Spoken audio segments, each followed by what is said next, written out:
हनान और उसकी माँ ज़ारा पे गुस्सा करते हैं और कहते हैं कि देखो भाई, तुमने हमारे साथ अच्छा नहीं किया। इस घर की बहू होते हुए इस तरह की हरकतें तुम्हें ज़ेब नहीं देती हैं। जिस पर सुन के ज़ारा मज़ीद गुस्से में आती है और कहती है कि आप लोगों ने जो मेरे साथ किया है, बल्कि हमारे साथ किया है, उसके बारे में क्या बोलूँ। कोई भी ऐसा इंसान अपनी बहू बेटी के साथ नहीं करता जिस तरीके से आपने जुल्म कमाया है। लेकिन जी आप देखेंगे कि बहुत ज़्यादा हनान परेशान है और बार बार ज़ारा के तरले मिन्नतें करेगा और कहेगा कि खुदारा मान जाओ, मैंने ऐसा कुछ भी नहीं किया और ना ही मैं तुम्हारे साथ कोई ज़्यादती कर सकता हूँ। तो बेहतर यही है कि अपने दिमाग को दुरुस्त कर लो। मुझे तो खुद कुछ समझ नहीं आ रही कि आखिर मैं क्या करूँ, कहाँ जाऊँ। देखो शीबा, तुम अपने अल्फाज वापस लो। ये सारा मेरा मसला है, मैं तुम्हें बाद में समझाऊंगा और मैं ज़ारा के सामने कोई बात नहीं करना चाहता। जिस पर शीबा भी डर जाती है और कहती है कि नहीं, आज जो बात होगी खुलेआम सरेआम होगी, इसलिए बेहतर यही है कि आज इस बात को यहाँ पे नहीं टोका जाए, बल्कि बात को यहीं पे ख़त्म होना है। और बस जो मर्जी हो जाए, तुमने जो फ्रॉड किए हैं सारे पैसे मुझे वापस चाहिए, वरना ऐसा ना हो कि तुम्हारे साथ कुछ बुरा कर बैठूं। जिस पर ज़ारा कहती है कि इसके साथ जो मर्जी करो, मेरी तरफ से तुम्हें खुली छूट है, क्योंकि मैं जानती हूँ कि ये इंसान बहुत ही घटिया किस्म का इंसान है और अपनी आय पर आई तो कुछ भी कर सकता है और ये किसी का सगा नहीं है। तो बेहतर यही है कि अपने मामलात को छोड़ो और ये सारा मामला बिन के हवाले करो और इनका सत्यानाश करके रख दो, क्योंकि ये लोग इस काबिल नहीं हैं कि लोगों पर एतबार किया जाए। तो बेहतर यही है कि अब तुम्हें कोई ना कोई स्टेप लेना ही होगा। ज़ारा काफ़ी परेशान अपनी माँ को कुछ भी बताने की कोशिश करती है, लेकिन उससे पहले 10 दफ़ा सोचती है कि क्या उसकी माँ इस बात में उसका साथ देगी या फिर उसको ऐसे ही जलील और रुस्वा छोड़ देगी, क्योंकि वो समझ चुकी है कि मामले वाकई में सरगर्म हैं और अब इसको बड़ा ही सोच समझ के कदम रखना है, जिसकी वजह से हर वक्त मिनाहिल की ज़िंदगी में मलामत करने का सोचती रहती है।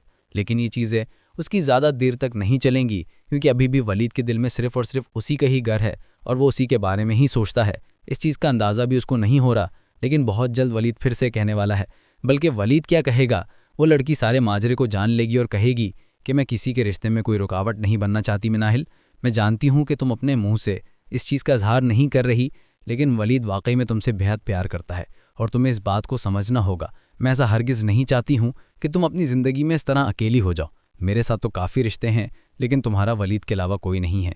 जिस पर वो कहती है कि बात तो तुम्हारी ठीक है, लेकिन मैं भी किसी के रिश्ते का कांटा नहीं बनना चाहती। मैं तुम्हें और वलीद को खुश देखना चाहती हूँ। जिस पर वो भी साफ साफ कहती है कि ये बात तो बिल्कुल तय है कि वलीद की खुशी सिर्फ तुम्हारे में है और ये बात अब मुझे समझ जानी चाहिए। मैं ज़ोर ज़बरदस्ती के रिश्ते की कायल नहीं हूँ और आप लोग ये कभी भी मत सोचना कि मैं ऐसा कुछ करूँगी, इसलिए बिल्कुल फ़िक्र मत कीजिए, सब ठीक हो जाएगा। बहुत जल्द खुद वलीद इस बात का इजहार करेगा कि वो इनकार कर रहा है इस रिश्ते से, क्योंकि मैं भी साफ साफ इनकार करके यहाँ से जाने वाली हूँ, इसलिए मजीद आपकी मुश्किलों को कभी भी बढ़ावा नहीं दे सकती हूँ।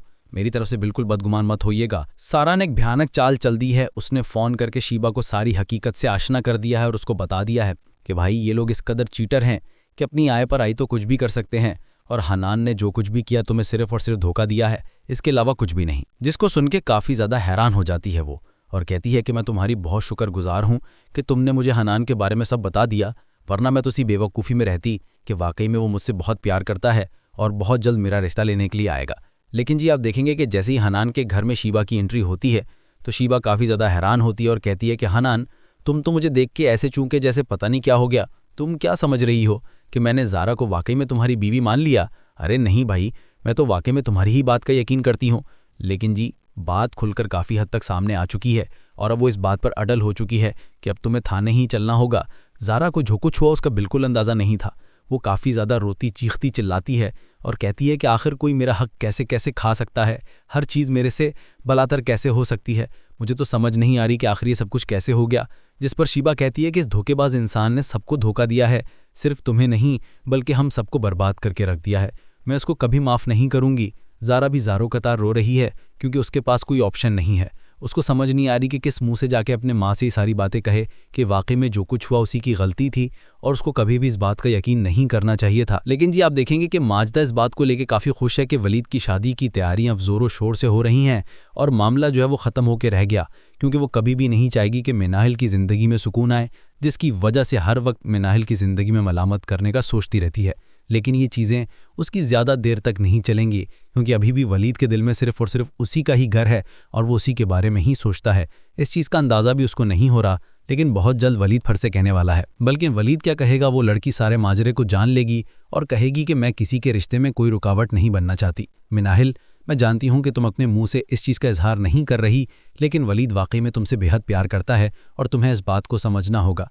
मैं ऐसा हरगिज़ नहीं चाहती हूँ कि तुम अपनी ज़िंदगी में इस तरह अकेली हो जाओ। मेरे साथ तो काफ़ी रिश्ते हैं, लेकिन तुम्हारा वलीद के अलावा कोई नहीं है जिस पर वो कहती है कि बात तो तुम्हारी ठीक है, लेकिन मैं भी किसी के रिश्ते का कांटा नहीं बनना चाहती। मैं तुम्हें और वलीद को खुश देखना चाहती हूँ। जिस पर वो भी साफ साफ कहती है कि ये बात तो बिल्कुल तय है कि वलीद की खुशी सिर्फ तुम्हारे में है, और ये बात अब मुझे समझ जानी चाहिए। मैं ज़ोर ज़बरदस्ती के रिश्ते की कायल नहीं हूँ, और आप लोग ये कभी भी मत सोचना कि मैं ऐसा कुछ करूँगी, इसलिए बिल्कुल फ़िक्र मत कीजिए, सब ठीक हो जाएगा। बहुत जल्द खुद वलीद इस बात का इजहार करेगा कि वो इनकार कर रहा है इस रिश्ते से, क्योंकि मैं भी साफ साफ इनकार करके यहाँ से जाने वाली हूँ, इसलिए मज़ीद आपकी मुश्किलों को कभी भी बढ़ावा नहीं दे सकती हूँ। मेरी तरफ से बिल्कुल बदगुमान मत होइएगा।